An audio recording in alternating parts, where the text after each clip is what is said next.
ఉమ్మడి ఖమ్మం జిల్లాలో మున్సిపల్ ఎన్నికలకు సర్వం సిద్ధం చేశారు అధికారులు. 117 వార్డులకు 242 పోలింగ్ కేంద్రాలు ఏర్పాటు చేశారు.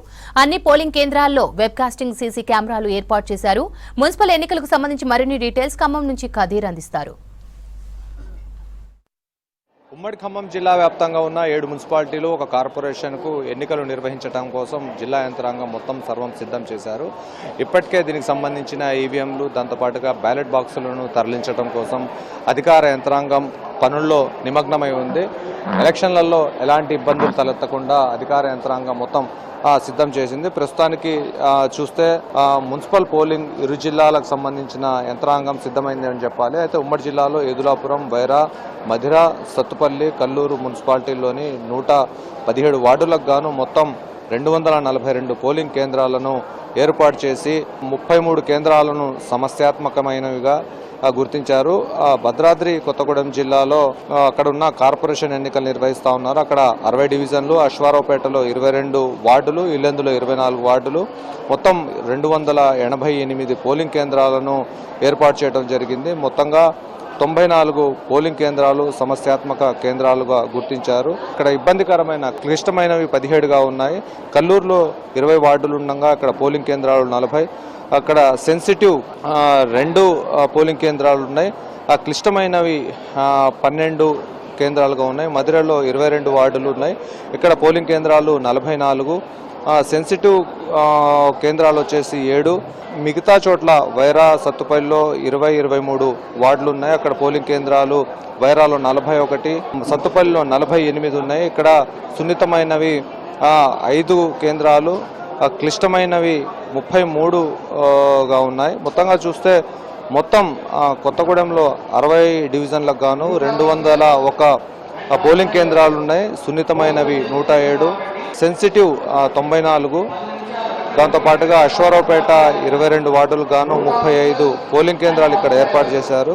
సున్నితమైనవి 23, అతి సున్నితమైనవి 12 ఏర్పాటు చేశారు. ఇల్లందులో 24 వార్డులకు గాను 52 పోలింగ్ కేంద్రాలు, సున్నితమైనవి 18, అతి సున్నితమైనవి 19, క్లిష్టమైనవి 15గా ఉన్నాయి. మొత్తంగా చూస్తే అధికారులు సమస్యాత్మక పోలింగ్ కేంద్రాల వద్ద భారీ భద్రతను కూడా ఏర్పాటు చేయడం జరిగింది. దీనికి సంబంధించి ఇప్పటికే ఇక్కడ అన్ని రకాల ఏర్పాట్లను పూర్తి చేసి అధికారులను అక్కడికి తరలించడం కోసం ప్రయత్నాలు చేస్తున్నారు. ఇక్కడున్న ఎలక్షన్ అథారిటీ సంబంధించి వారితో మనం మాట్లాడే ప్రయత్నం కూడా చేద్దాం. ఇప్పుడు దీనికి సంబంధించి ఇట్లా సామాగ్రి పంపిణీ కార్యక్రమం ఏ విధంగా నడుస్తుంది? రేపు జరగబోయే మున్సిపల్ ఎన్నికల గురించి ఈ డిఆర్సీ సెంటర్లో అందరూ పోలింగ్ ఆఫీసర్లకు సామాగ్రి అంతా అందజేయడం జరిగిందండి. పోలింగ్ స్టేషన్లకు బయలుదేరడం జరుగుతుంది. మొత్తం ఏదులాపురం మున్సిపాలిటీ పరిధిలో 67 పోలింగ్ కేంద్రాల్లో రేపు పోలింగ్ ప్రక్రియ జరగదు. అంటే ఇక్కడ నుంచి తరలించే సామాగ్రి ఎక్కడెక్కడి మున్సిపాలిటీలకు తరలిస్తున్నారు? జిల్లాకు సంబంధించిన మున్సిపాలిటీలకు సంబంధించిన సామాగ్రి ఏ మున్సిపాలిటీలకు ఇక్కడ నుంచి తీసుకెళ్తున్నారు? జిల్లాకు కాదండి, ఇక్కడ ఓన్లీ ఏదులాపురం మున్సిపాలిటీకి సంబంధించిన ఒకటే ఎలక్షన్కి సంబంధించిన డిఆర్సీ ఇది. ఏదులాపురం మున్సిపాలిటీ పరిధిలో 32 వార్డులకు గాను ఒక వార్డు ఏకగ్రీవంగా ఎన్నుకోవడం జరిగింది.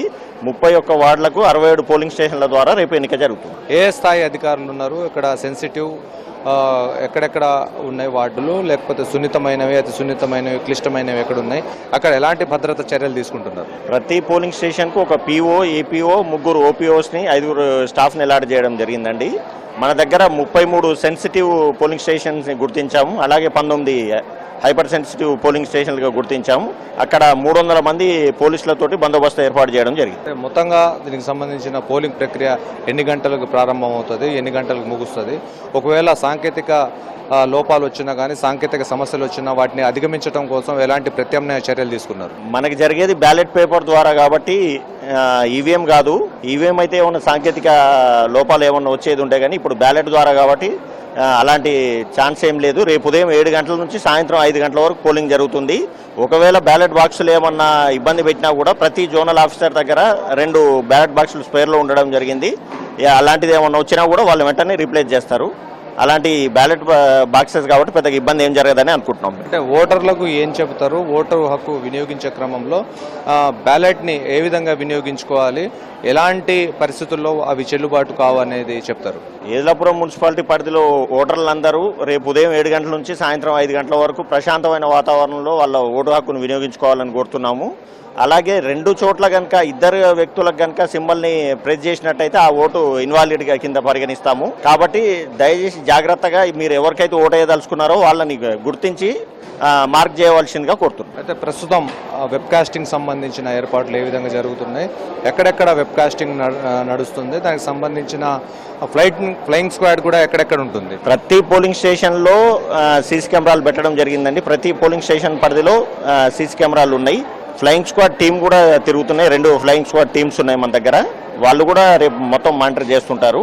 ఆల్రెడీ ఎంసీసీ కోడ్ వచ్చిన కాడ నుంచి ఫ్లయింగ్ స్క్వాడ్ టీమ్స్ యాక్టివ్లో ఉన్నాయి. స్ట్రాంగ్ రూమ్లు ఎక్కడ ఏర్పాటు చేశారు, అక్కడ పరిస్థితులు ఇక్కడనే స్ట్రాంగ్ రూమ్ కూడా ఇక్కడనే ఏర్పాటు చేయడం, ఈ ప్రియదర్శిని ఇంజనీరింగ్ కాలేజీలోనే స్ట్రాంగ్ రూమ్ కూడా ఏర్పాటు చేయడం జరిగిందండి. అక్కడ నుంచి ఇప్పుడు మనం బ్యాలెట్ బాక్సెస్ కానీ బ్యాలెట్ పేపర్ కానీ ఇప్పుడు పీఓస్కి అందరికీ అందియడం జరిగింది.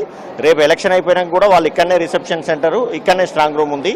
రేపు వాళ్ళు తేగానే రిసెప్షన్ సెంటర్లో మనం బ్యాలెట్ బాక్స్ని తీసుకొని మళ్ళీ స్ట్రాంగ్ రూమ్లో భద్రపరచడం జరుగుతుంది. ఎన్నికలు నిర్వహించడం కోసం అధికారులు అన్ని రకాల ఏర్పాట్లను పూర్తి చేశారు. ఇది మొత్తంగా ఎన్నికలకు సంబంధించిన సామాగ్రి వద్ద ఉన్న అప్డేట్స్. వీడియో జర్నలిస్ట్ హర్షత్తో కదీర్, V6 న్యూస్, ఖమ్మం.